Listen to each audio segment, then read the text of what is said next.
ছায়ানটের এই আয়োজনের মাধ্যমে আমরা শান্তি ও সমৃদ্ধি আশা করছি, যেন সারাটা বছর আমাদের অনেক ভালো কাটে এবং সুখের হয়। ছায়ানটের এই অনুষ্ঠানটির মাধ্যমে আমরা শান্তি ও সমৃদ্ধি চাই। আমরা চাই আমাদের সারাটি বছর যেন অনেক সুন্দর কাটে এবং অনেক স্বপ্ন যেন আমাদের পূরণ হয়, আমাদের যে প্রত্যাশাগুলো আছে সেগুলো যেন সুন্দর এবং আমরা যেন একটি সুন্দর জীবন পাই।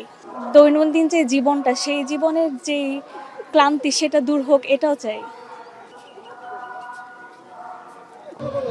হাড়ি পাতিল পুতুল কিনবো।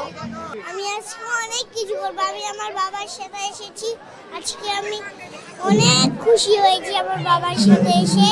এখন আমি অনেক মজা করবো, কি কিনবো, গাড়ি কিনবো, অনেক কিছু গাড়ি কিনবো, ওগুলো দিয়ে আমি খেলবো, ঘুরবো, বেড়াবো, সামথিং। আমি যেটা আমার মন চায় ওইটাই করতে পারি, কিন্তু আমি এখন ঘুরছি, আসলে আমি এখানে ঘুরতেই আসলাম। ঘুরি পরে আরো অন্য কিছু। আমি আমার আব্বুর সাথে আসছি। রাস্তার চারদিকে ফুল, সবাই শাড়ি পরে আসছে, এখানে পরিবেশটা অনেক সুন্দর।